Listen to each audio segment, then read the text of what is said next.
Bassirou Diomaye, I should say, is spending his second day in the presidential villa in Senegal. Was earlier sworn in as the fifth and the youngest elected president in Africa. In his first appointment, he announced his main backer, an opposition leader, Ousmane Sonko, as Senegal's Prime Minister. Right, senior correspondent Odio Ndiaye is in Dakar, Senegal, and has the story. A determined look on his face as he takes the oath of office to become Africa's youngest elected president. Under my leadership, Senegal will be a country of hope, a country at peace, with an independent justice system and a strengthened democracy. This is my promise, based on the oath I have just taken before God and the nation, in your presence. And in his first speech, Faye harped on unity and peace, while vowing to tackle corruption. I am aware that the results of the ballot box express a profound desire for systemic change. Through my election, the Senegalese people have committed themselves to building a fair Senegal, a prosperous Senegal, a progressing Africa. Right here at the International Conference Center in Senegal, history has finally been made. The youngest president in the continent, Bassirou Diomaye Faye, has been sworn in as the next president of Senegal. The days ahead will show if he's able to meet the expectations of Senegalese in tackling the issue of boosting the economy and also tackling the issue of youth unemployment. As expected, thousands of Senegalese inside and outside the International Center are waiting to see how the president will, from day one, take charge of affairs. This is an exciting day, and I would say a historical day, because as you know, Senegal is one of those few countries in Africa where we have an established democratic tradition. We have elections on time and so on. This one was a little bit fishy, and I'm sure everybody is aware of it. So there was a time where we almost lost hope. But thank God, with the determination of our people, so this is a great day for Senegal, and I believe for Africa as a whole. Experience is important, but I think judgment is more important than experience, because you also have experience that is experience in crookery, okay? Who need that kind of experience? So the incumbent has always been pounding that argument that the guy is young, he never held any high position, therefore giving him the country is like giving the country to adventurers. I said, don't look at what people say about themselves, look where they went and see. He said earlier the stability of Africa first, and Senegal in particular, our economy and our faith in all the structure of legal and all the organizations and the basis of all country. Yes, it's my expectation. It's the first sector, agriculture, microfinance, to improve the basis of the population. I think it is the first step of the economic's improvement. I guess the president already told us about the Senegalese in his first declaration, telling that today Senegalese people, they need to have better life. They need to have all the essentials goods to be have price downgraded. So foods. To have locations. To have also better values in terms of foods, I guess. So this is the main things that populations are expecting, because the life is very hard for them, and they would like also to have those goods be decreased. You know, African people, mainly they are poor. So if the government can help them to decrease the price of these essential goods, this is the main expectation that population are expecting. As ECOWAS chairman, Nigeria's President Bola Timbuktu was at the inauguration alongside other top African leaders. I believe the new president is capable. He's got the country behind him, so he has a lot of political capital.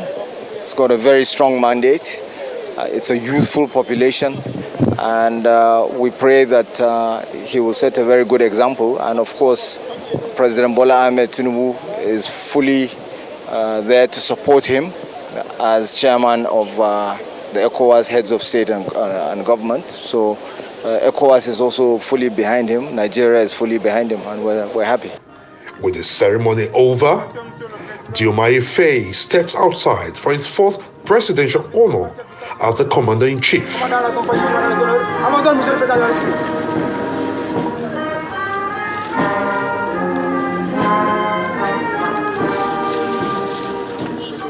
And as he steps into the car and drives to the presidential palace, residents here are hoping that this new dawn will be favorable for one of Africa's most stable democracy. Ohi Ndiaye, Arise News, Dakar, Senegal. For more updates on Faye's first day in office, Ohi Ndiaye joins us now from Dakar, Senegal. Ohi, it's been a tale of two cities. Only a couple of weeks back, Faye was in prison. Now he's the president of the country, and that's the dynamism of life. The French will call it une belle journée. That's like a good day, a beautiful day. It is in Senegal. What do you think Faye will do for the people?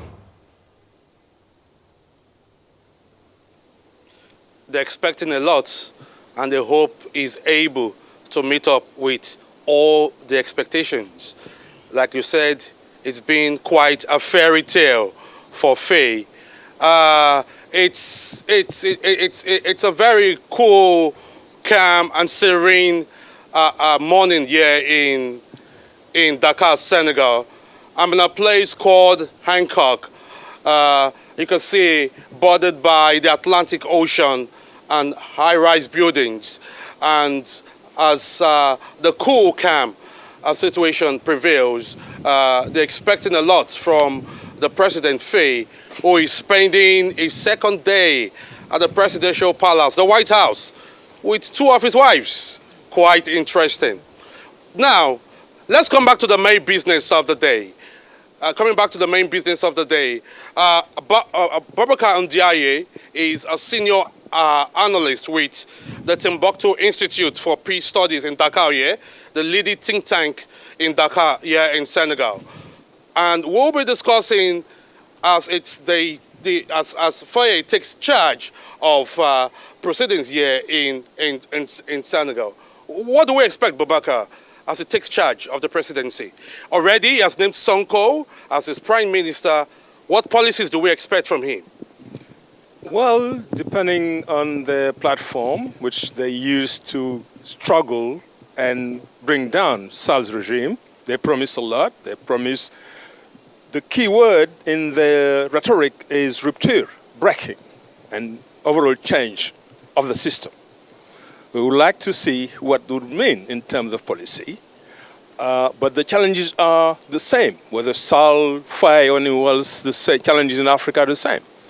Youth bald, youth unemployment, fighting poverty, corruption, protecting the environment, and surviving in a geopolitical context where Africa is under threat. For me, and fighting terrorism, including the security challenge. Those are the key items on the menu, and I think as the days come, they will more elaborate on their promise, which brought the Senegalese people to massively vote for them and putting high hope on their governance, that unlike previous alternances that happened where with high promises and sometimes low in delivery, the delivery level will be high, I hope. But Senegalese citizens and civil society are mobilized, as they showed. No matter how powerful the government is, how tricky the tricks they use, they will keep them accountable. I think this is the main message and hope for Senegalese democracy, which has been celebrated today, and sending a positive message for the sub-region where democracy was backsliding and being also considered as not relevant. Democracy is not the problem in West Africa. It is a solution, but not democracy, as Fella used to say. Democracy, real one, true and free, fair elections, respect of human rights, freedom of the media, good governance, social justice. Let's piggyback to the economy. Looking at the state of the CFA, the influence on France, on Francophone countries, how do you think Faye can navigate these complexities? So their major promise and on the agenda was what they call une monnaie locale, breaking away from the CFA and having a Senegalese currency. But the rhetoric seems to be changing. From that was on the platform at Sonko, in their first meeting when they got to jail, said, you know, there is a nuance. We don't know, do it on our own way. We still want to go it collective through the ECOWAS agenda, which does make sense. Because ECOWAS have been working very hard with the experts, especially the non-CFA zone based in Accra with the West Africa Monetary Zone, where you unite the other non-CFA zones to get together, build their bloc, and unite the two blocks in a one currency, which is the right way to go. And anything else, I think, would be destructive and not good for the common agenda of ECOWAS, which is the united West Africa in peace, solidarity, democracy, and for prosperity. Anything else would be deterring, taking ECOWAS away from its main agenda, on which it's been working for over 40 years, very cautiously and very tirelessly. And this is a time now just to give time for experts and the leadership to go together, because it's a very complex issue. It's not a political issue only. It's not an activist issue. This is a serious policy issue and the leadership in ECOWAS have been aware of that, have been working for that for several years now, but it takes time. It's very technical. I hope if that nuance, I think we can hope that will just remain the same line that the previous Senegalese government had, to work through the ECOWAS and combine the two monetary zones in one single currency for ECOWAS. I think this is the right thing to do. Hope they will stick to that position, and then for the benefit of the ECOWAS economy and the ECOWAS citizens. Okay, so finally, let's talk about the foreign policy, because one key issue that the youths in Senegal is looking forward to is how Faye is able to boost the economy, create a conducive environment so that there'll be more jobs for the youth. Let's talk about the foreign policy, how to also stimulate FDIs into the country. Exactly, and the thing, and if you look at the platform, by the way, I said, we in Timbuktu Institute, we passion is looking to issues in Africa, do the best research for better action our policymakers. This is our mandate. So we're looking to all the platform of the 19 candidates, who only did it. So we look at the foreign policy of Faye and this coalition. Their number one proposal was to create a single currency. It looks like it's an economic agenda, but it is a key foreign policy issue for Senegal. Because Senegal's foreign policy, since Senghor, which has been very rational, very balanced, very wise, was based on what they call the combined circles. That is, working with our near environment, good neighborhood. Being in a monetary union, there was CAA, which is a basis building a larger market, and then joining ECOWAS, etc. But while doing that, they would be completely put topsy-turvy to Senegalese foreign policy. But now they seem that they're coming back. So the major foreign policy, therefore, would be ECOWAS, they said. ECOWAS would be African integration would be number one, and then probably balance a new relationship with the France and the West on a more equal basis, as they said, on a win-win basis. We would like to see what that would mean, because in any case, Senegal also depends on, with a partnership also with international partners. Exactly. Babacar, I want to thank you very much for being on Arise TV. So there you have it. He is a president, and the stage is set for him to prove his mettle. It's back to you in Lagos. Well, there we have it. Thank you very much, Ndiaye. Although there's no more time, I would have asked to, I would have loved to ask you about another first that President Faye has achieved, the first president to publicly display two wives, and also tell Senegalese that he's very proud of his two wives. Polygamy right at the center of the new dispensation in Senegal. But thank you very much.